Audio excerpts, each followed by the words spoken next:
प्यारे बच्चों, class 7th की मैथ्स की क्लास में आप सभी का एक बार फिर से स्वागत है बच्चों। और हम पढ़ रहे थे चैप्टर नंबर 10 चतुर्भुज। बच्चों प्रश्नावली अभ्यास 10B तक के प्रश्न हम लोग हल कर चुके हैं। आज हमें स्टार्ट करना है अभ्यास 10C। तो अभ्यास 10C स्टार्ट करने से पहले कुछ बातें ज़रूरी हैं जानना आप सभी को, तो देखते हैं। इस चैप्टर में हम पढ़ेंगे समांतर चतुर्भुज की सम्मुख भुजाओं से संबंधित कुछ प्रगुण तो और विकर्ण के बारे में और सम्मुख कोण के बारे में भी जानेंगे। तो उससे संबंधित क्या नियम है उसके बारे में एक बार चर्चा कर लेते हैं बच्चों।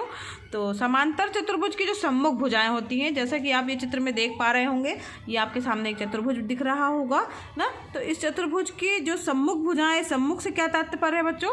सम्मुख मतलब होता है जिनका मुँह आमने सामने हो।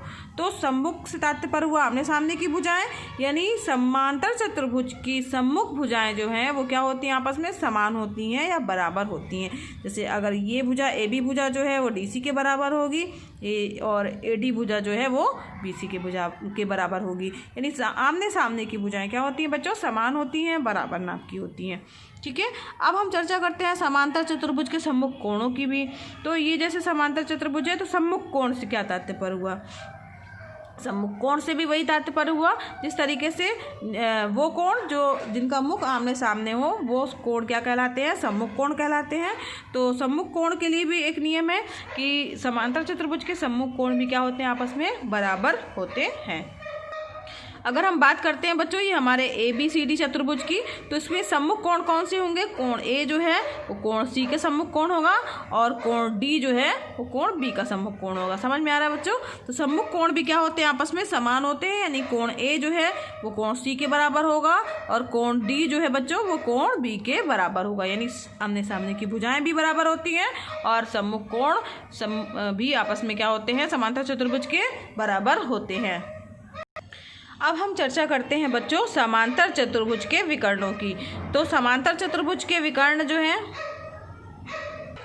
यहाँ देखिए बच्चों, ये समांतर चतुर्भुज के जो विकर्ण हैं AC और ये BD, ये दो क्या कहलाएंगे? समांतर चतुर्भुज के विकर्ण कहलाएंगे। तो यहाँ पर आप ध्यान दीजिए बच्चों, जो समांतर चतुर्भुज के जो विकर्ण हैं, जब इनको आप कभी नापिएगा, अगर कोई भी समांतर चतुर्भुज बनाया है आपने, तो इनके विकर्णों को जब आप नापेंगे तो देखेंगे कि जो ये विकर्ण एक दूसरे को बिंदु O पर प्रतिच्छेद कर रहे हैं, तो उससे जो कटान बिंदु जो O प्राप्त हुआ है, तो AO जो है वाला भाग वो OC वाले भाग के बराबर है। यानी ये वाला भाग जो है बच्चों इस वाले भाग के बराबर आएगा, और ये दूसरा वाला भाग यानी OD वाला भाग OB के बराबर आएगा। यानी इससे क्या निष्कर्ष निकल के सामने आ रहा है कि समांतर चतुर्भुज के विकर्ण जो हैं परस्पर एक दूसरे को समद्विभाजित कर रहे हैं, दो बराबर भागों में बांट रहे हैं। ठीक है, ये वाला विकर्ण जो है इस भुजा को दो बराबर भागों में बांट रहा है जो BD भुजा है, और BD विकर्ण जो है वो AC भुजा को दो बराबर भागों में बांट रहा है। तो समझ में आ गया बच्चों, तीन चीज़ें हम लोगों ने पढ़ी कि समांतर चतुर्भुज की सम्मुख भुजाएं बराबर होती हैं, दूसरा है समांतर चतुर्भुज के सम्मुख कोण भी समान होते हैं, और तीसरा पॉइंट ये है कि समांतर चतुर्भुज के जो विकर्ण हैं एक दूसरे को समद्विभाजित करते हैं। अब हम बढ़ते हैं बच्चों अपने अभ्यास 10C की ओर। तो अभ्यास 10C का पहला प्रश्न है, समांतर चतुर्भुज का एक अंतःकोण 30 अंश का है, शेष कोणों के मान ज्ञात कीजिए। तो बच्चों आपको पता ही होगा चतुर्भुज के चारों कोणों का योग कितना होता है? 360 होता है, और अंतःकोणों का योग जो है अगर बात की जाए तो उनका योग कितना होता है? 100। किन्हीं दो अंतःकोणों का योग कितना होता है? 180 अंश होता है ना। तो आइए देखते हैं इस प्रश्न को कैसे हल करेंगे। बच्चों आपको पता है कि समांतर चतुर्भुज के जो संलग्न कोण हैं उनका योग कितना होता है? 180 होता है। तो आप यही लिखिएगा सबसे पहले कि समांतर चतुर्भुज के, चूँकि समांतर चतुर्भुज के संलग्न कोणों का योग कितना होता है बच्चों? 180 अंश होता है। ठीक है, और एक कोण दिया हुआ है, चूँकि एक अंतःकोण, चूँकि दिया है करके लिया, दिया है एक अंतःकोण बराबर 30। ठीक है, तो दूसरा कोण क्या कैसे निकालेंगे हम? तो दूसरा कोण बराबर क्या हो जाएगा? 180 - 30। 30 180 माइनस 30 घटाएंगे कितना आ जाएगा 150 अंश। तो दूसरा कोण हमारा कितना आ गया बच्चों 150 अंश का आ गया। ठीक है, तो अब दूसरा कोण हमें ज्ञात हो गया। अब इसके साथ साथ जो है तीसरा और चौथा कोण भी चाहिए है। पहला कोण तो दिया है, दूसरा कोण हो गया, तो तीसरा चौथा कोण के लिए अभी अभी हम लोगों ने बच्चों नियम पढ़ा है कि समांतर चतुर्भुज के सम्मुख कोण क्या होते हैं, आपस में बराबर होते हैं। तो ये यही लिखिएगा, चूंकि समांतर चतुर्भुज के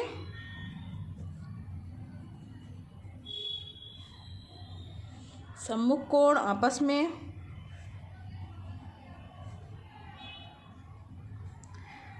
में बराबर होते हैं, तो शेष दो कोण भी यही होंगे। ठीक है, तो तीसरा कोण क्या हो जाएगा हमारा, तीसरा कोण हो जाएगा हमारा कितने अंश का 30 अंश का, क्योंकि एक अंतर कोण 30 है तो तीसरा भी 30 हो जाएगा। दूसरा कितना 150 है, तो चौथा भी कितना हो जाएगा 150 हो जाएगा। चौथा कोण क्या हो जाएगा 150 अंश होगा। ठीक है, तो इस तरीके से आपके पास चारों कोण ज्ञात हो गए। प्रश्न में पूछा था शेष कोणों के मान ज्ञात कीजिए, तो आप उत्तर अलग से लिख दीजिएगा। अतः समांतर चतुर्भुज के सभी कोण क्रमशः 30, 150, 30 व 150 अंश के होंगे। ठीक है, समझ में आया आप लोग को। आगे बढ़ते हैं नेक्स्ट प्रश्न की ओर। दूसरा प्रश्न है बच्चों, समांतर चतुर्भुज की किसी भुजा पर बने कोणों में 40 अंश का अंतर है, प्रत्येक कोण का मान ज्ञात कीजिए। तो किसी भी भुजा पर बने जो कोणों का अंतर है तो उनका कितना है 40 अंश का अंतर दिया है। ठीक है, तो आइए देखते हैं इस प्रश्न को कैसे हल करेंगे। तो सबसे पहले बच्चों हम मान लेंगे कि जो हमारा चतुर्भुज है वो ABCD है। तो माना समांतर चतुर्भुज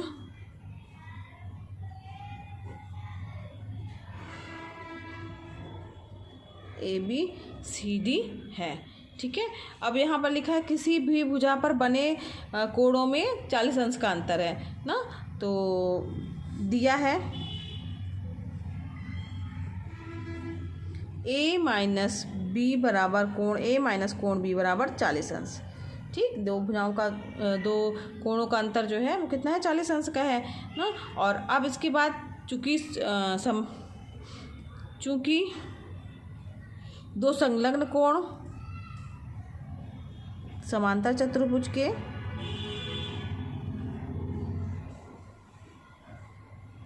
संलग्न कोणों का योग, अगर दो जुड़े हुए कोण हैं बच्चों तो उनका योग कितना होगा 180 अंश होता है। ठीक है, और अंतर यानी कोण A और कोण B वो कितने होंगे 180 अंश। तो इसको समीकरण 1 दे दीजिए, ये समीकरण नंबर 2 हो गया। तो दो समीकरण प्राप्त हो गए बच्चों, कोण A माइनस B बराबर 40 अंश और कोण A प्लस B बराबर 180 अंश। अब क्या करेंगे, इन्हीं दोनों को जोड़ दीजिए। समीकरण 1 में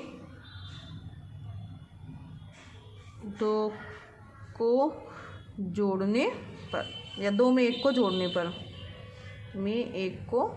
पर ठीक है, तो कोण A प्लस कोण B इक्वल टू 180 और यहाँ पर कोण A माइनस कोण B बराबर 40 जोड़ दिया हमने। B कोण कैंसिल हो जाएगा, 2 कोण A बराबर कितना हो जाएगा, जोड़ रहे हैं तो ये जुड़ जाएगा इसमें बच्चों 8 4 12 यानी 220।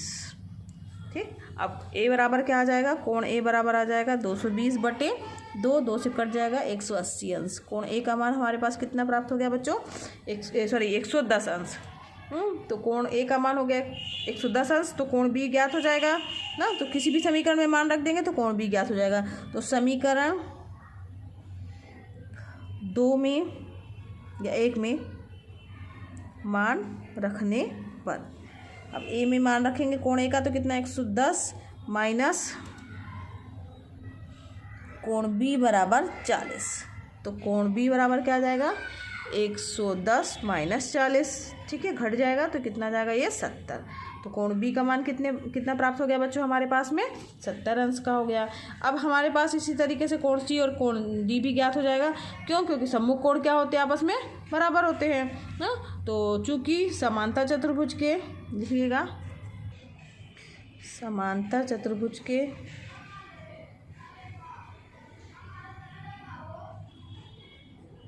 सम्मुख कोण बराबर होते हैं, अतः कोण ए और कोण बी के बराबर होंगे कोण सी और कोण डी। तो कोण ए के बराबर होगा कोण सी, तो ए का मान 110 है, तो कोण सी बराबर कितना हो जाएगा 110 हो जाएगा। और कोण बी बराबर 70 है, तो कोण डी बराबर भी क्या हो जाएगा 70 अंश हो जाएगा। इस तरीके से चारों कोण हमारे पास में प्राप्त हो गए। अब प्रत्येक कोण का मान याद करना था, तो उत्तर चाहे तो आप अलग से भी लिख सकते हैं, लिख दीजिएगा। अतः कोण जो है 110, 70, 110 और 70 अंश के होंगे। ठीक है, आगे बढ़ते हैं बच्चों नेक्स्ट प्रश्न की ओर।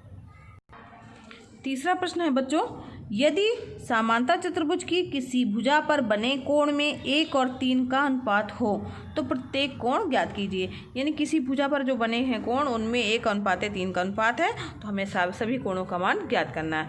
आइए देखते हैं इस प्रश्न को कैसे हल करेंगे। तो बच्चों सबसे पहले हम मान लेंगे कि कोई जो समांतर चतुर्भुज है उसका नाम जो है वो ABCD है। तो माना ABCD एक समांतर चतुर्भुज है, एक समांतर चतुर्भुज है। ठीक है, अब यहाँ पर दिया है कि चूंकि एक ही भुजा पर बने कोण है, तो यह मतलब कि कोण ए और कोण बी होंगे, है ना। अगर ए और सी ले लेते हैं तो वो तो सम्मुख कोण कहलाएंगे, चूंकि एक ही भुजा पर बने हैं तो वो लगे हुए कोण होंगे। यानी कि दिया है प्रश्नानुसार, दिया है कि कोण ए अनुपाते कोण बी बराबर 1 अनुपाते 3। अब उसमें दिया है ना कि किसी भुजा पर बने कोणों में 1 अनुपात 3 का अनुपात है। तो मान लिया 1 अनुपात 3 का अनुपात है, तो माना कोण क्या होंगे, माना कोण x अंश मान लिया और व 3x अंश है। ठीक है, ये हमने मान लिया क्योंकि 1 अनुपात 3 का अनुपात है। x अंश मान लिया एक को और एक को 3x मान लिया। अब चूंकि समांतर चतुर्भुज के जो संलग्न कोण है उनका योग कितना होता है बच्चों 180 अंश होता है। तो लिखिएगा चूंकि समांतर चतुर्भुज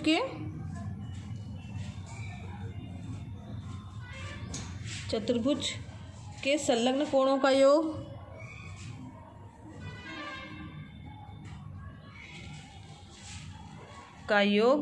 180 अंश होता है। ठीक है, अब इसके अनुसार क्या हो जाएगा कि कोण x प्लस कोण 3x बराबर क्या हो जाएगा, या कोण a प्लस कोण b बराबर कितना हो जाएगा 180 अंश। ठीक है, यानी कोण x नहीं लिखेंगे बच्चों, कोण a प्लस कोण b। पहले कोण a प्लस कोण b लिखिएगा, फिर उसके बाद लिखिएगा x प्लस 3x बराबर 180 अंश। तो 4x बराबर क्या आ जाएगा 180, तो x बराबर आ जाएगा 180/4, 4 से कटेगा 4 चौको 16 और 4 पंजे 20, 45। यानी x का मान हमारे पास कितना आ गया 45। तो x यानी अतः कोण a बराबर कितना हो जाएगा 45 अंश व कोण b बराबर क्या हो जाएगा 3x है, 3 × x यानी 3 × 45। तो 45 का गुणा 3 से करेंगे तो कितना आ जाएगा 135 अंश। तो कोण a का मान आपको पता चल गया, कोण c का मान पता चल गया। इसी तरीके से जो है कोण b और कोण d हो जाएंगे क्योंकि वो सम्मुख कोण होते हैं। यहाँ लिख दीजिएगा चूंकि समांतर चतुर्भुज के सम्मुख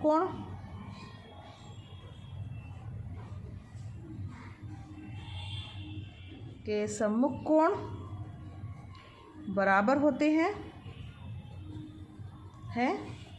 इसलिए कोण C बराबर 45 व कोण D बराबर 135 अंश। ये कोण D है बच्चों, है ना, कोण D बराबर 135 अंश होगा। ठीक है, इस प्रकार से हमारे पास में A, B, C और D का मान प्राप्त हो गया, यही हमको चाहिए था। ठीक है, तो बच्चों आज की वीडियो क्लास में इतना ही। आगे के प्रश्न जो है नेक्स्ट वीडियो क्लास में हम हल करेंगे। और अगर पढ़ाना पसंद आ रहा हो बच्चों तो वीडियो को ज़रूर लाइक कीजिएगा। अगर आप चैनल पर नए हैं तो चैनल को ज़रूर सब्सक्राइब कीजिए। ये वीडियो क्लासेस एकदम निःशुल्क हैं, फ्री हैं बच्चों, तो आप भी इसका लाभ लीजिए, दूसरे बच्चों को भी शेयर कीजिए ताकि वो भी इसका लाभ ले सके। मिलते हैं बच्चों नेक्स्ट वीडियो क्लास में। धन्यवाद।